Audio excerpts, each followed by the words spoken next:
Call this meeting to order. Do we have any public comments? Lee, anybody in the room, any public comments? Hearing none, we'll move on. Do we have motions to acknowledge the minutes? So moved. Second, Do we have any discussion? All in favor? Aye. aye. Okay, Green Dwayne. Dee, I think your phone and your computer are both trying to talk at the same time. Yes, what's going on? I'm gonna shut the computer off.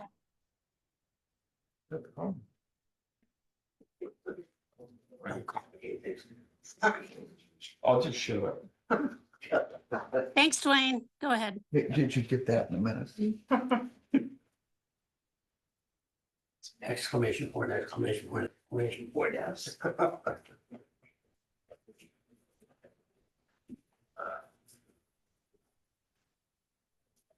What do you have for us, Dwayne?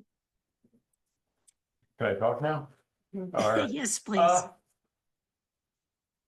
The road department is busy this week. We're putting up no pavement marking signs on Jasmine by Vedic City. The maintenance guys are out diligently trying to fix everything that we can on Libertyville Road to make it safe for the Ragbri riders. I Hey, Ray. would ask the public that's listening to please slow down on Libertyville Road when you go through the work zone for your safety and the safety of our crew. Other than that, we're grading roads, rocking Okay, never mind. as needed. We have the tank cars ordered for delivery later this month for our two bridge replacement projects on 136th and 165th. That'll most likely occur during August, September. Other than that, our patch project is complete except for one path we've asked them to look at doing on Pleasant Plain Road out by Cambridge. There's a section where the ditch is sloped off and the pavement's dipped down a little bit. We thought, well, we have them under contract, we'd add that little bit to take care of that. Our final plans are ready for the 2025 chip seal program. I got word last week that we did not get the RAISE grant that we'd applied for that would have taken care of paving Hemlock from Libertyville North. That would have kind of completed the loop from Fairfield through Libertyville and Northville, Burlington Street, or Highway 34. Highway Old 34. Yeah. And I think we submitted that application way back in February, if you guys remember. It was kind of a, throwing spaghetti at the wall. There were around 100 grants approved and I think 1,300 applications. So there was a fairly slim chance of getting it. And the way I understand it, they look for areas of economic distress and historic discrimination, and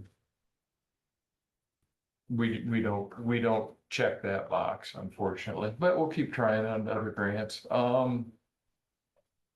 Later on, we'll have the plans for the seal coat and then our 2080 agreement with Henry County for extending the project from that we're doing as part of that from Four Corner intersection in Lockridge to 18th Avenue we're doing east of the county line, and then Henry County wants to do from the county line to tie into their overlay that was done when 34 was 4-lane through there.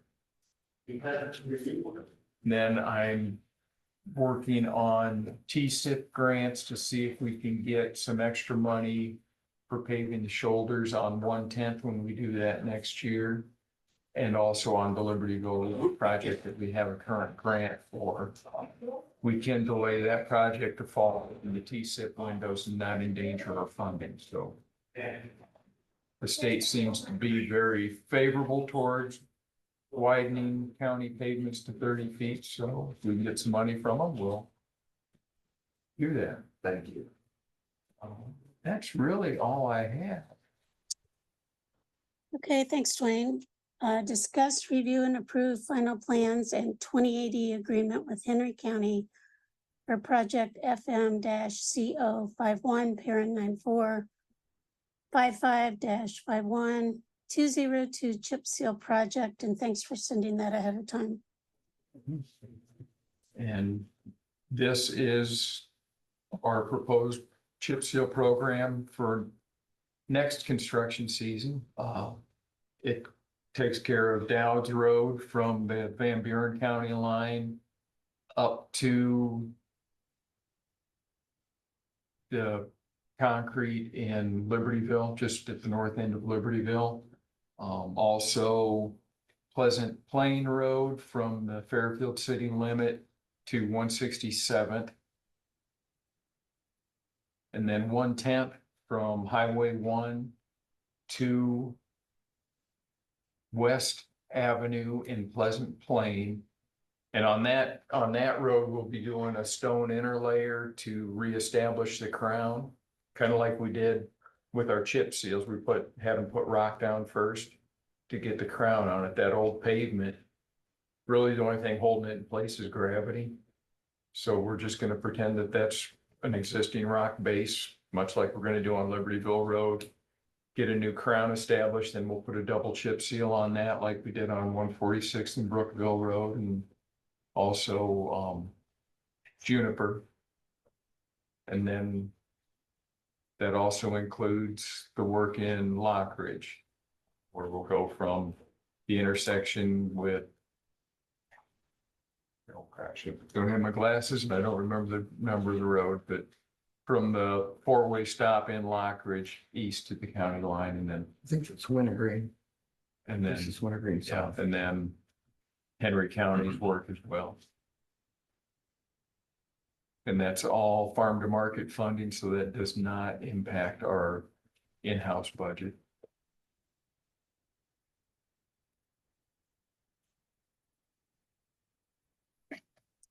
Any questions for Dwayne?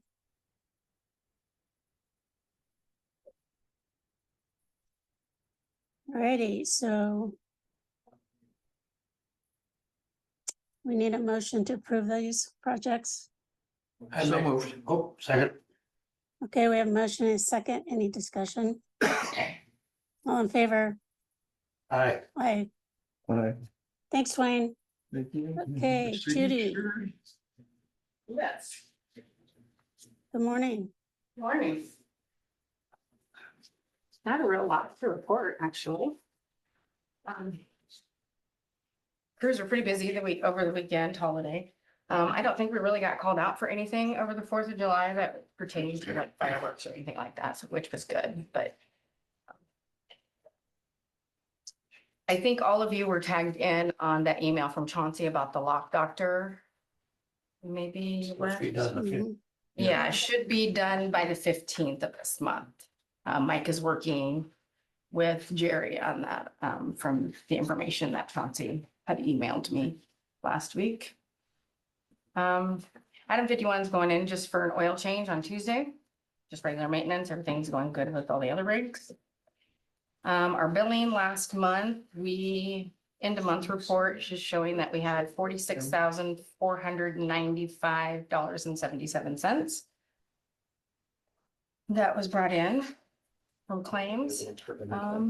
Just sign for Henry. Have a safety committee on Wednesday.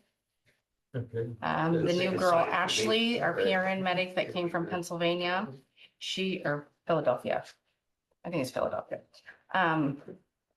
She's doing very good. She's very eager to be part of our team and eager to get out there on her own. She does her 4th shift of training tomorrow.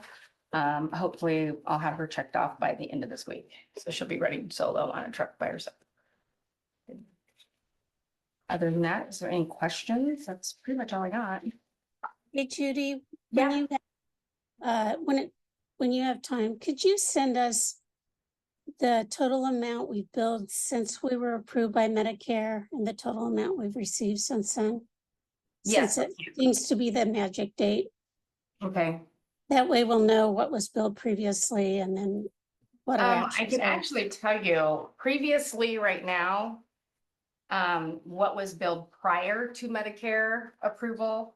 That's 31,000 Okay, on the sheet that I have right now. And this was just as of this morning when I printed it off. I believe, most of this is, like I said, it's Medicare or Medicaid that we're not getting reimbursed for because, from December 13th on is when we were approved, but anything prior to that. But I can get you final numbers, yes. thank Exact. you. Yep, I can do that. Anything else for Judy? Same No. time? Okay, All right, thank you. yeah. All right, discuss and approve Jefferson County Safety Manual. Abby, thanks for sending that to me. Yep. Well done. I mean, they put a lot of work into it. It's been many months coming.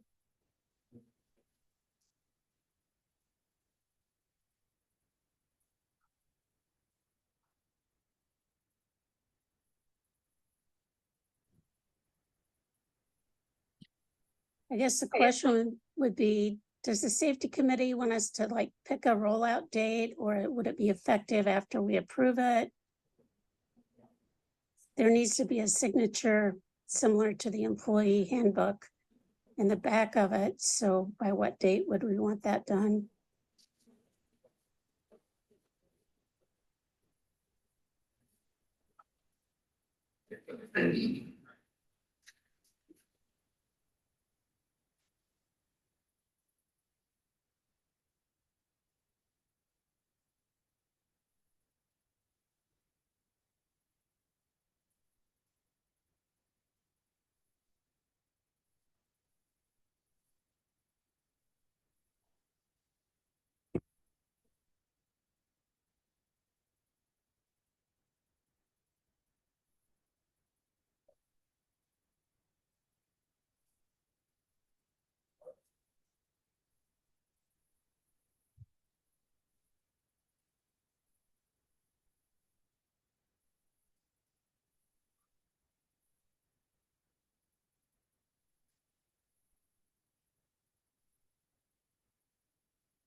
So who do I ask questions of? Elizabeth is the chair. I think there's several committee members present, aren't there? Oh, okay. Explain the hepatitis B vaccination. Yeah, to me. that's out of my room, Okay, you know. It's been a while since I've been to a safety committee meeting and reviewed that safety annual. It'd be Elizabeth, or for that particular question, it'll probably be Chris. Chris home.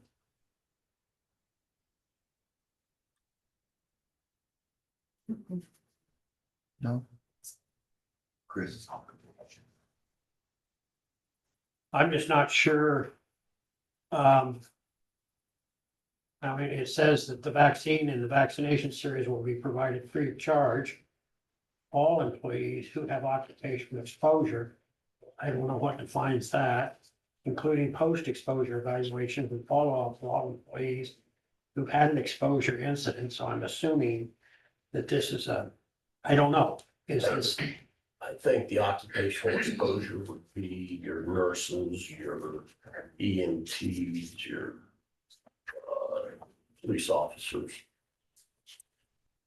Yeah, I Yes. think it's the bloodborne pathogen exposure, which would be those Right. jobs. And that's pretty standard wording in the healthcare realm for that.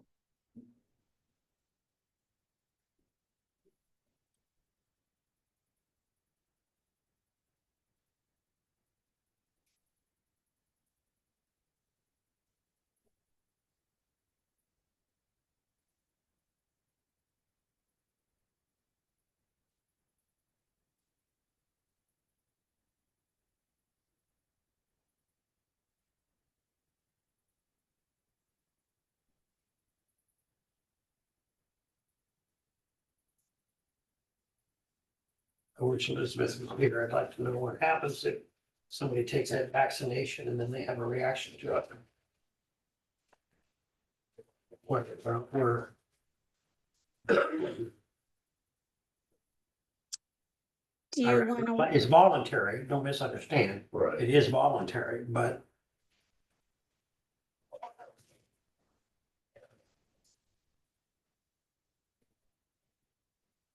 I think that wording is probably in there. But the professions or the occupations, I think they all require it. okay, do you, What's that? you get that hepatitis B vaccine? Yeah, What page you on? they can, there's not, you get it, most people have it, you get it when you're younger, Yeah. But- it's that sentence, that last sentence. Okay.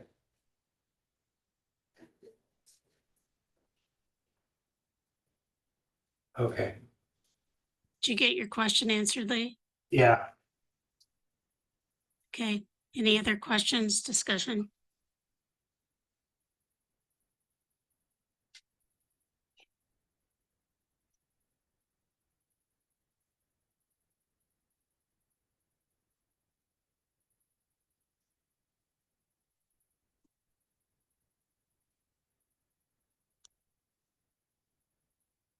Do you want to make a motion Now, to Sue- approve? going through it. Okay. Do you want to postpone this till next week so you can take your time and read it and then act on it then? I or- would like that. Yeah, Okay, that, we- yeah, we'll just table it till next week. All right. Could you please put that on for next week, Abby? That way, if you have any questions, just give Chris or Elizabeth a call. All righty, discuss and consider implementing motion passed on July 2nd regarding 8 hours of pay for county employees. And the devil's always in the details, so I think what we finally did was try to keep this as simple as possible because you get it into all these what if scenarios. And so after doing a fair amount of research and talking to some people last week on this, it just seems like it'd be the simplest to do as the motion read exactly, which was Abby, give everybody 8 hours of pay, correct? To recap the actual motion, I believe that's what it said. yes. So the question is, because I got questions, is that coming from department budgets, our budgets? Because that wasn't included in the motion, although we had talked about taking that from our budget. So that's why I put this on here so we could actually clarify this. We have till the end of the week, which is payroll, to do that. So welcome thoughts on that. Payroll's already done. Because Darcy's on vacation, but it can be adjusted the next time. Okay, Well, the motion says that Trish moved to give everyone 8 hours of paid time off, one time in appreciation for giving no raises. And the motion was, it was all ayes. Stop it. I'm sorry, I couldn't resist that one. So, I think unless you want to remake the motion, I think the understanding was that it was just 8 hours of straight time. but what budget does that come from? That was the question that was asked of me, and I said, I don't know, I'll put it on the agenda. We had talked a little bit about taking it out of the buildings fund. Yeah. Correct. But that wasn't in the motion, so we never clarified that.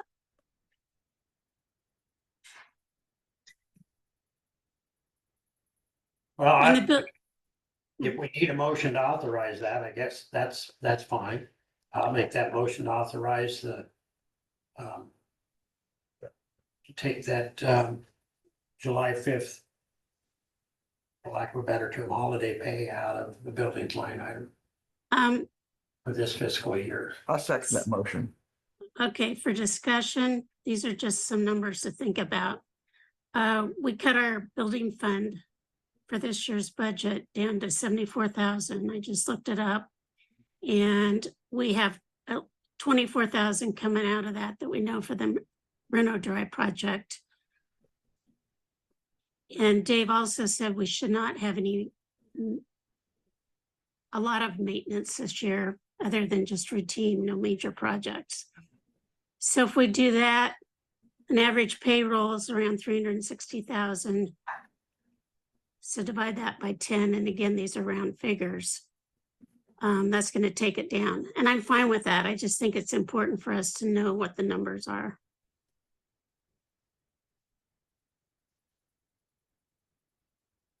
So we have a motion and a second that we take it out of the building line item in the supervisor budget.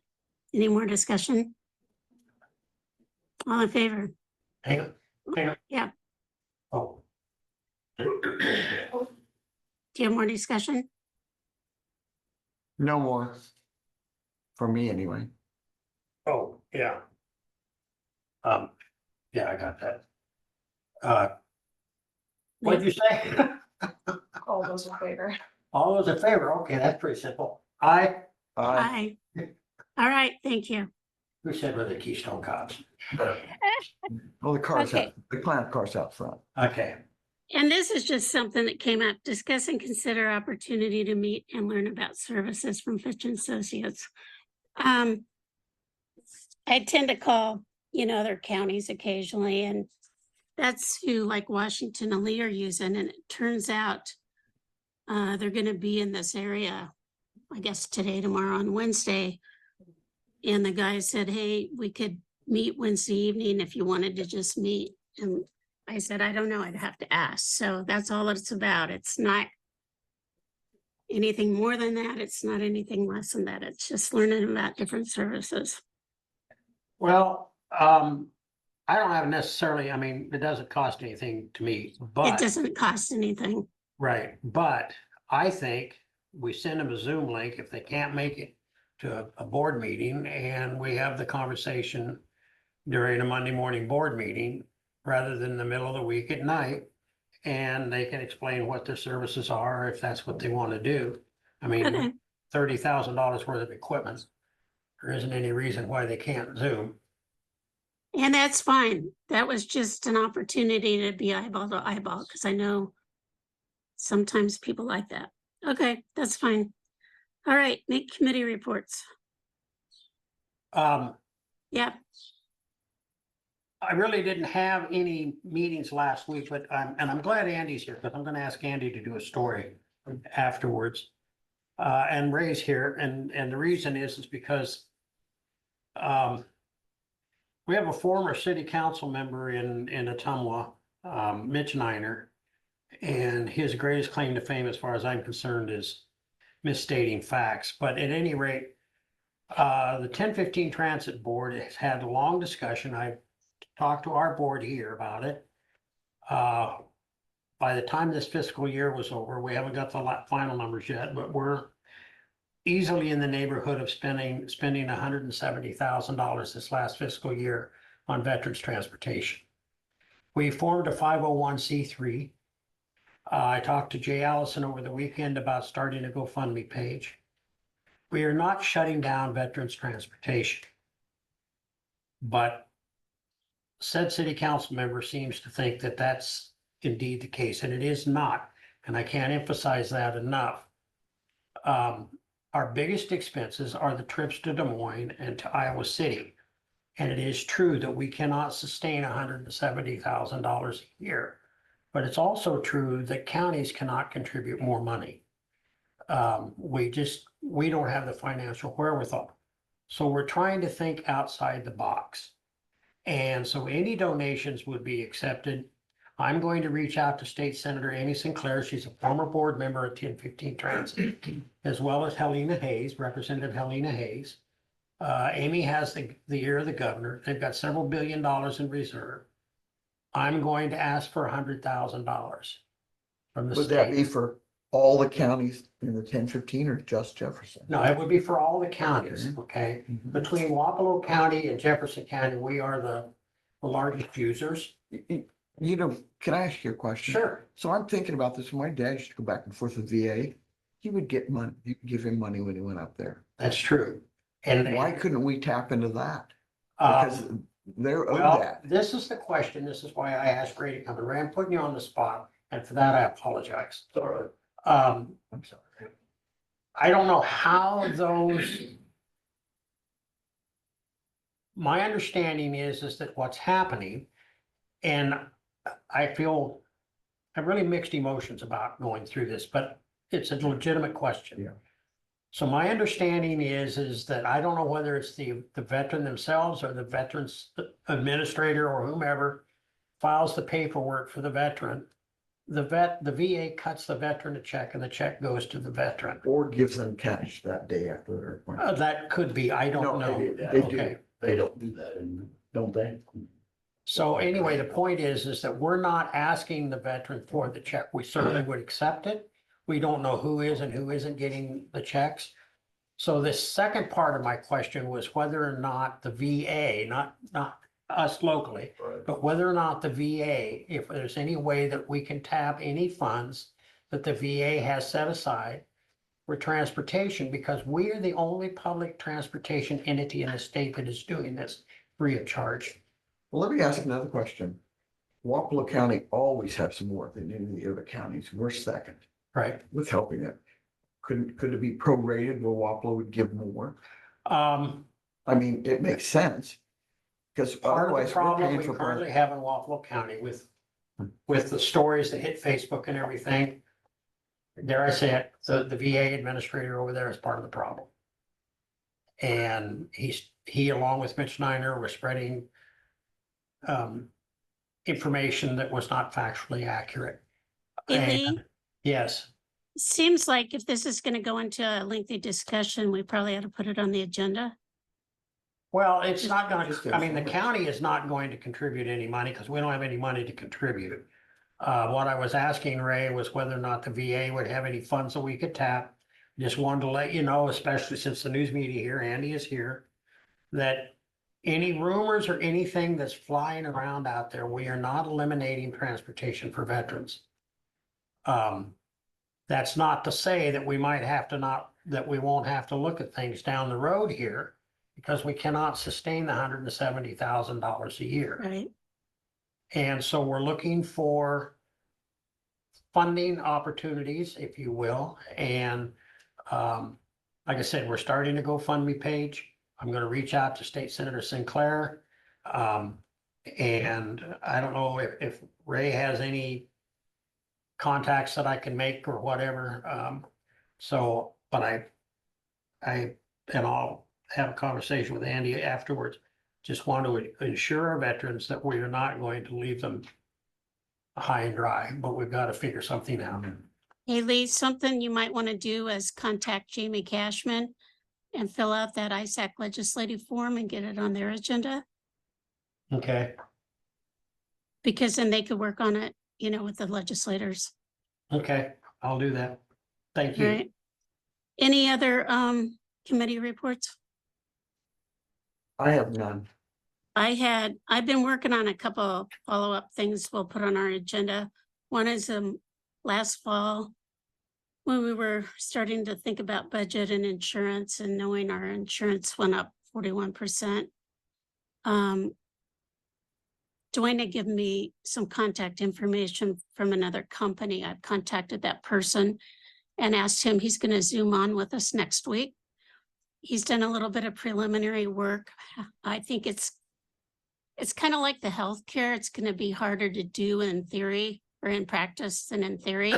But I think we need to explore any options to see if we can get a better price on insurance and start now so we don't wait until the policy's due in the fall and then we get into budget. So that's all that will be about. I contacted the person from Alliant who will be on by Zoom or in person sometime later in July. We'll set the date, but we will have somebody here so we can talk about power outages. Oh, that's. And I sent him the information about the cost, from that one power outage that we turned into insurance. So that'll be the time to talk to them. So that'll be upcoming in a week or 2 or 3. Okay, allow claims and approve reports. Yeah, that's so we can. I'll see what. Neither did I. Okay. I'm getting into the number here somewhere. I would make a motion to allow claims and approve reports in the amount of $213,481.63. Is there a second? I second that. Any discussion? All in favor? Aye. Aye.